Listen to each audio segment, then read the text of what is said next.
Hola, ¿cómo les va? Acá estamos un domingo más para acompañarlos, como siempre, con una palabra de aliento, con una palabra de alegría, desde el Centro Cristiano de Adoración en Berazategui, Buenos Aires, Argentina, para todo el mundo, para todos los que nos escuchan, ¿eh? Mientras se van conectando. Entonces, ahí entró Gustavo, nuestro ministro de Alabanza, contento que ya le podemos decir, ¿no? El ministro de Alabanza, algo que estaba en el corazón de todos nosotros, y bueno, Gustavo se merecía ese reconocimiento, y así que lo hacemos de todo corazón, porque viene de Dios. Así que bueno, los martes 19:30 tenemos la reunión de alabanza con Gustavo, ¿sí? Nuestro ministro de alabanza. Los jueves las mujeres de nuestra congregación, que siempre nos traen una palabra de regocijo, que siempre nos traen una palabra de reflexión, que siempre nos traen una palabra de amor. Los sábados el pastor Roberto Rojas, también 19:30 horas, y los domingos, como siempre, acá conmigo, que los espero, el pastor Sergio Mantovani, que los espera para abrazarlos, para seguir profundizando en las verdades que tiene la palabra de Dios. Las verdades universales, eternas, las verdades que son para este tiempo, y que si nos aferramos a estas verdades que ya fueron escritas, que ya se han cumplido y que inexorablemente se van a cumplir, entonces podemos pasar este tiempo de una manera mejor. Recuerden cuando hablábamos de Apocalipsis 3:8, que había una puerta grande abierta delante de nosotros, una puerta que nadie puede cerrar, porque aunque tenemos poca fuerza, hemos guardado su palabra y no hemos negado de su nombre, no hemos negado el nombre de Dios. Entonces nos dice la palabra de Dios, por tanto, yo te libraré de esta hora de prueba, de la hora de prueba que viene sobre el mundo. Bueno, ahora sin más preámbulos, yo como les digo de acá, no sé si estoy conectado, si no estoy conectado por esta plataforma, no termino de entender cómo pasarlo. Pero bueno, no me quedan acá, me da la sensación de que están entrando mensajes, pero yo no los puedo ver. Así que discúlpenme. Todavía con esta plataforma soy un poquitito,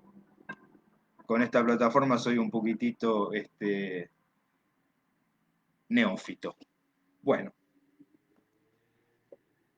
sin más preámbulos, vamos a profundizar en la palabra donde dejamos la semana pasada, ¿sí?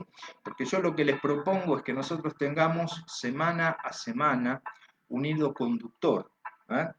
Para que vayamos sumando herramientas que nos sirvan para poder entender estos tiempos difíciles que nos toca vivir, y también para que dentro de estos tiempos difíciles que nos tocan vivir, nosotros podamos, de alguna manera, reflejar mejor a nuestro Señor.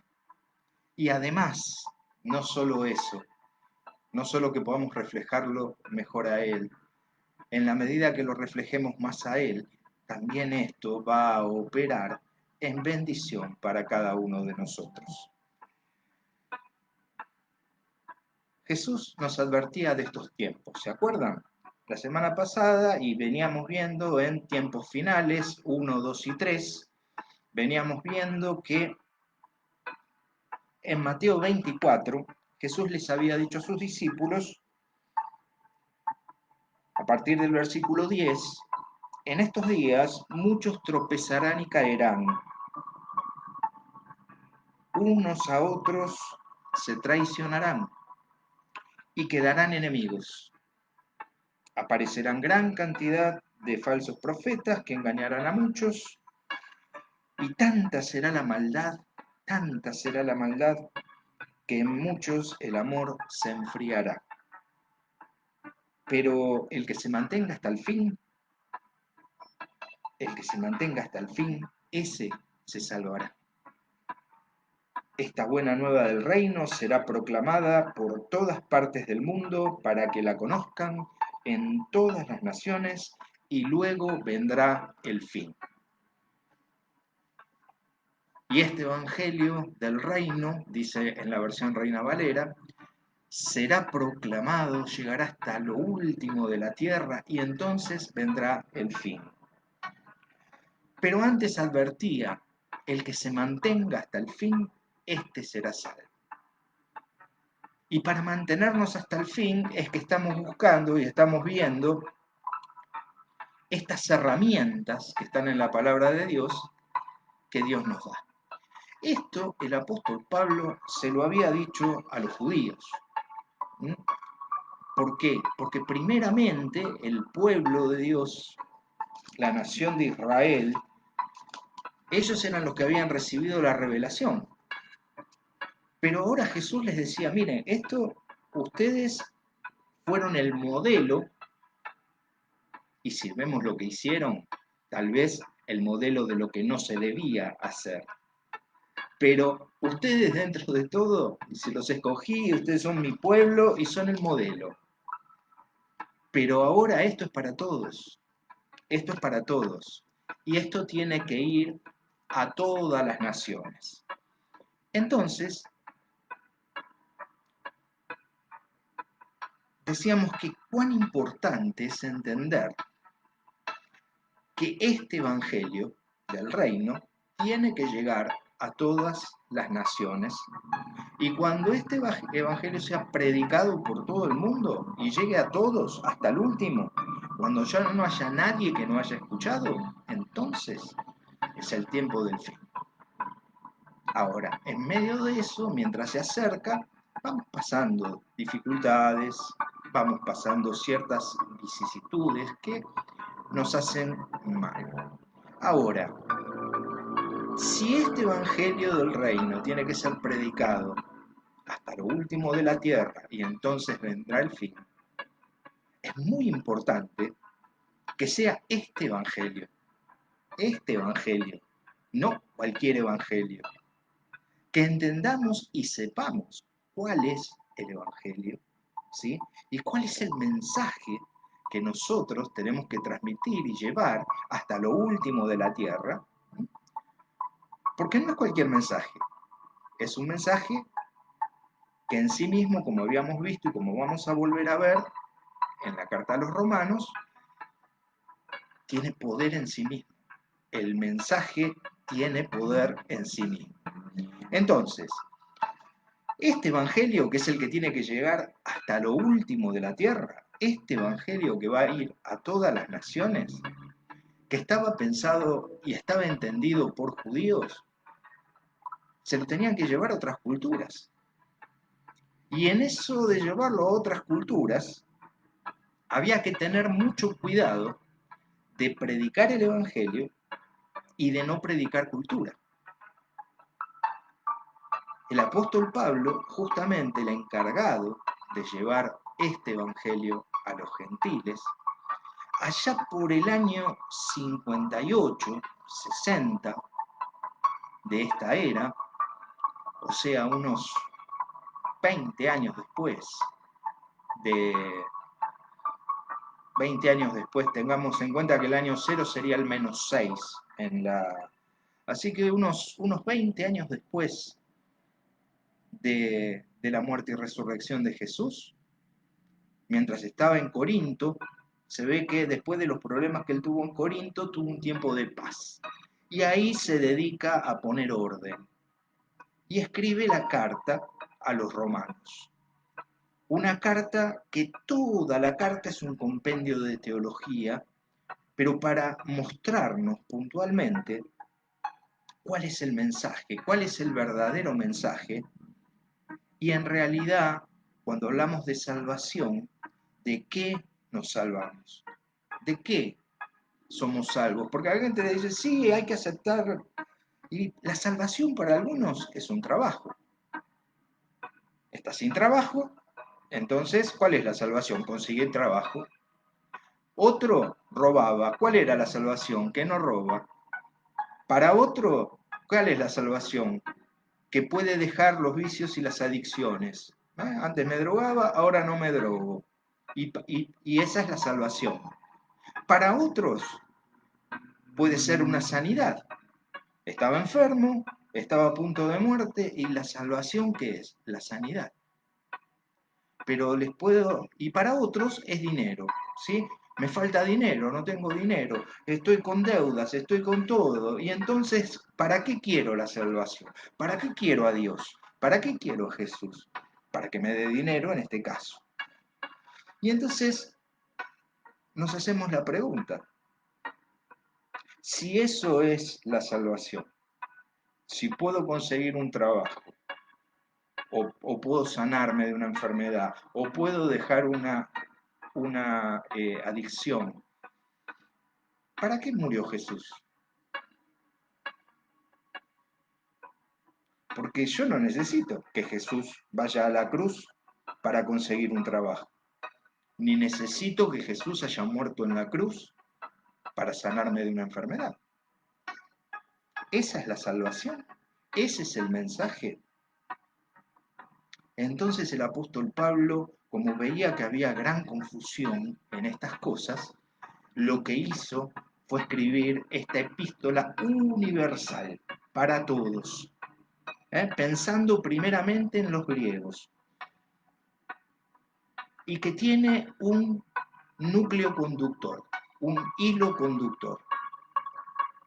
La pureza del mensaje, las doctrinas fundamentales que están y que eran el credo de los apóstoles, el mensaje central del Evangelio y todo unido por un hilo conductor, justificados por la fe. ¿Qué quiere decir justificados por la fe? Y el apóstol Pablo lo empieza a desarrollar desde el capítulo 1. Y yo no me voy a meter demasiado profundamente, pero sí les voy a... Lo que voy a tratar es de, a través de estos domingos y de ir desarrollando la carta a los romanos, de lo que el objetivo central es despertarles inquietudes, despertarles eh, la curiosidad, las ganas, el deseo de profundizar en la palabra de Dios, de profundizar en el mensaje, de no pasar por arriba superficialmente verdades universales que son las que no tenemos que cambiar nunca, a pesar de las distintas culturas. Lo que tenemos que transmitir no es nuestra cultura. El Evangelio no está en la cultura, pero no es la cultura. Y a veces cometemos el error de predicar principios culturales como si fueran verdades universales o principios espirituales. El apóstol Pablo en esto pone mucho énfasis.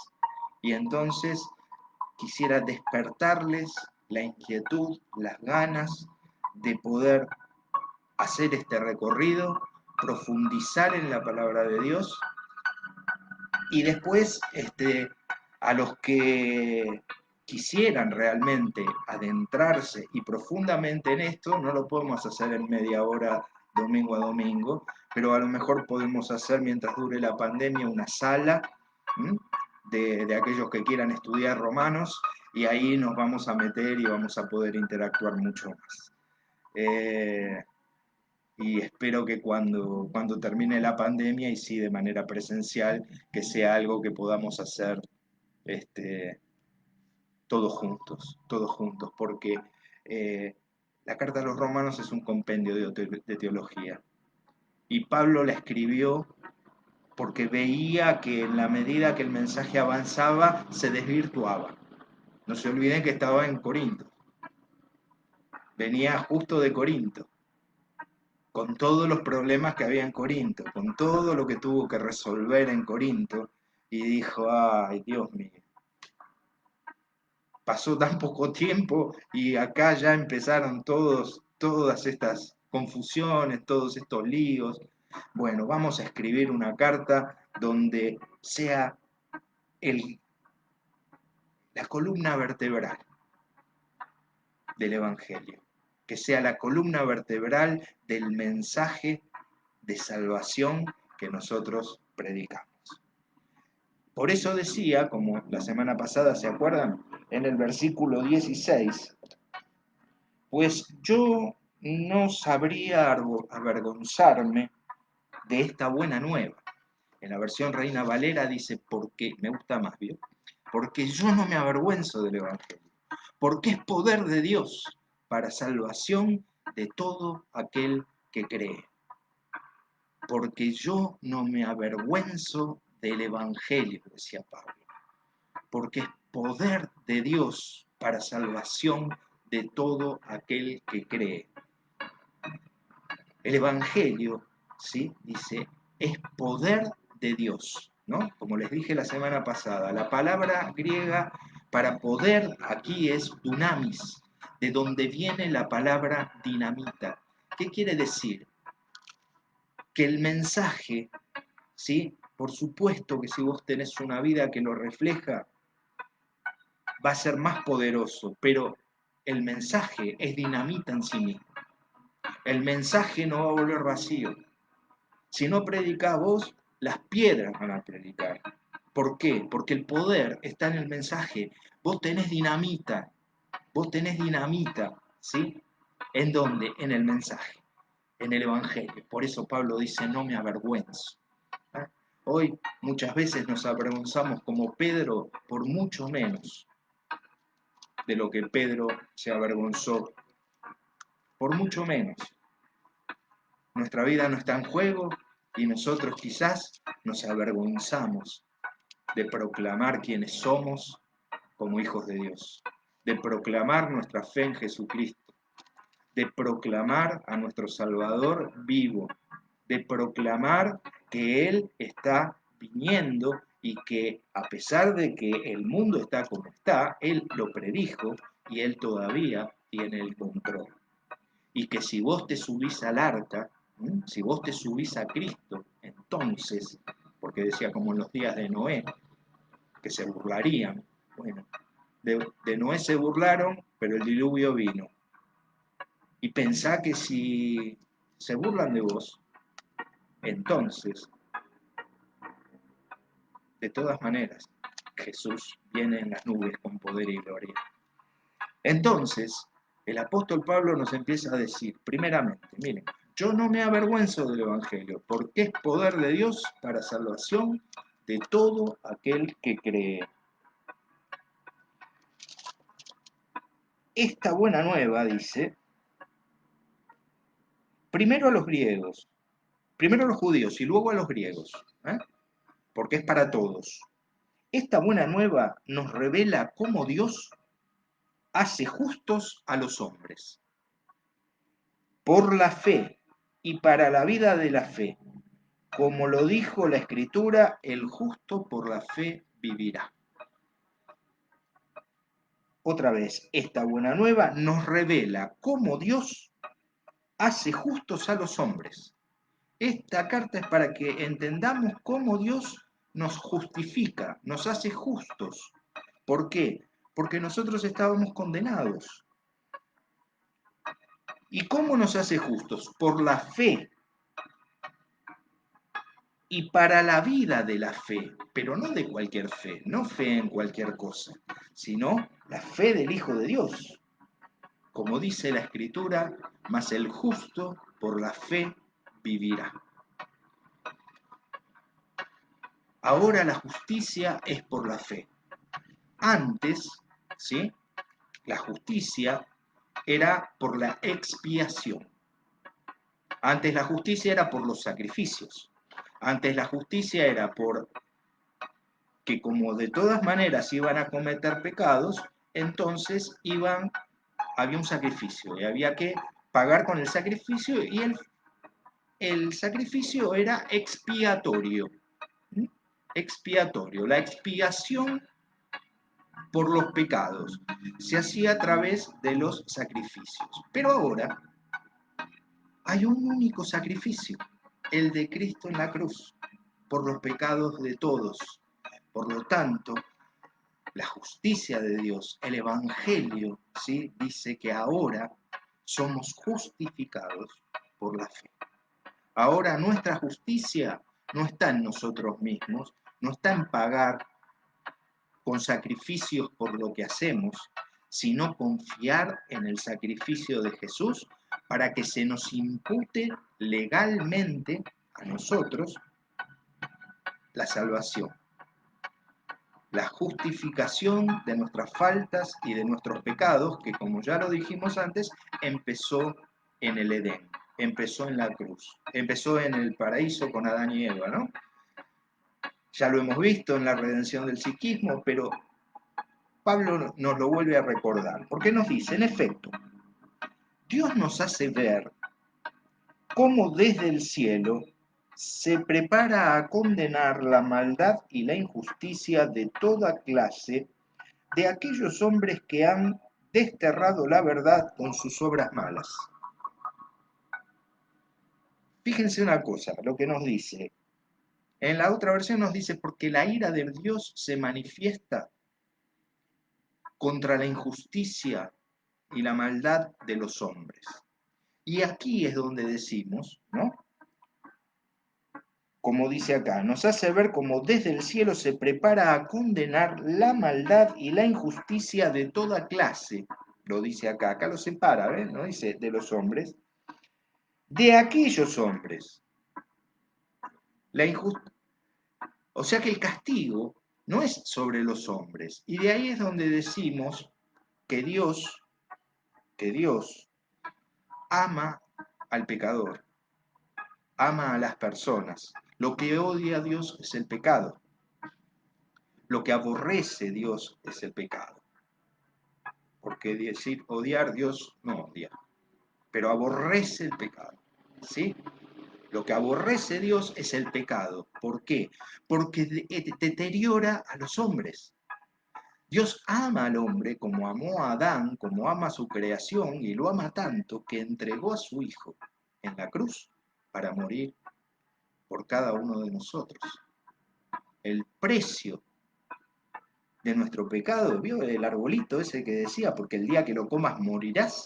Bueno, por haber comido del pecado, del árbol, del fruto del árbol, entonces a partir de ese día estamos condenados a muerte. La salvación es para rescatarnos de esa condena a muerte que tenemos desde el día en que Adán decidió negar la palabra de Dios, dejar de creerle a Dios, dejar de vivir en comunión con Dios para vivir por su propia cuenta y según los consejos del enemigo de Dios, el diablo. Esa es la historia que se sigue repitiendo. Por eso en la cruz podemos volver, ¿sí?, ya libres de culpa, a tomar el lugar que perdió Adán y ahí asumir la responsabilidad por nuestra vida y por nuestras acciones. Entendamos lo siguiente entonces. Todo aquello que podemos conocer de Dios debería ser claro para ellos. Dios mismo se los manifestó. Pues si bien a Él no lo podemos ver, lo contemplamos por lo menos a través de sus obras, puesto que Él hizo el mundo y por ellas entendemos que Él es eterno y poderoso y que es Dios. De modo que no tienen disculpa, porque conocían a Dios y no lo han glorificado como le corresponde, ni le han dado gracias. ¿Eh? Porque Dios se reveló, siempre se revela, se revela en la creación, ¿sí? Y algunos tratan de sacarlo de la creación. Bueno, en el libro mío, en Ciencia y Fe, hablamos de las pruebas tangibles de la existencia de Dios en la creación del mundo y de las teorías de la creación del mundo que en comparación con la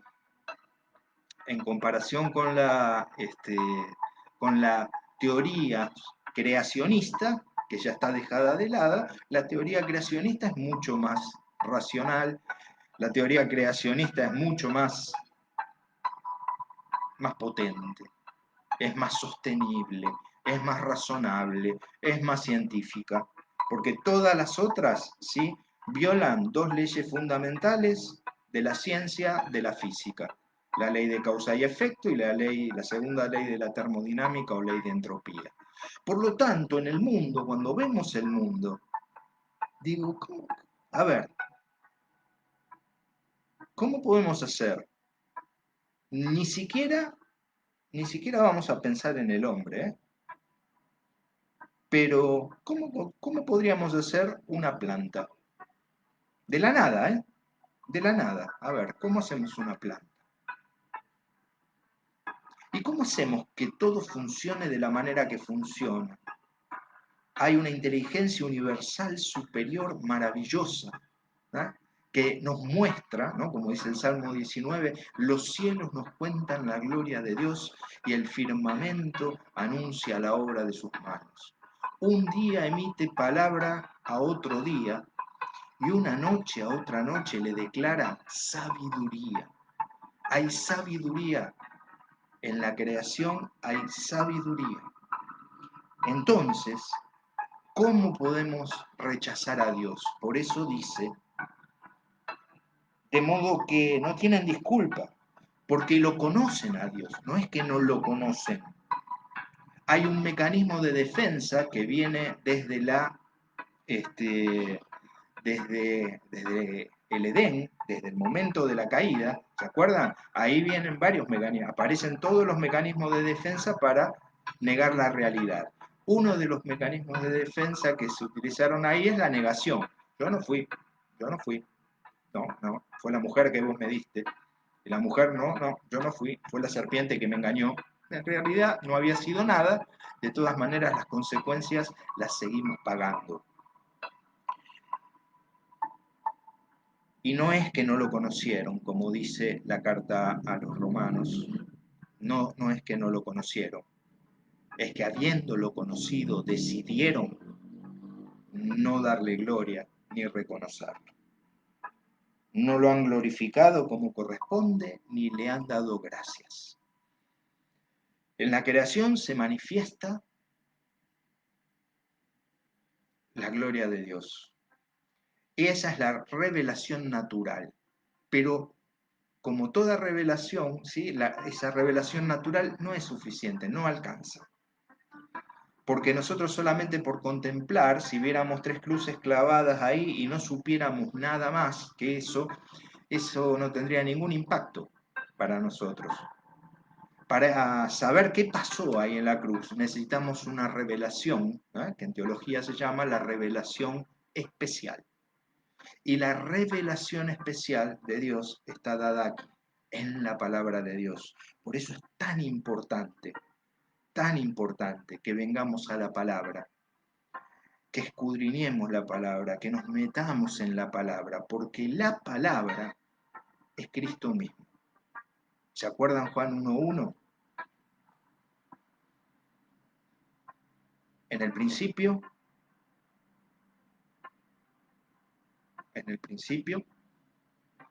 era Dios.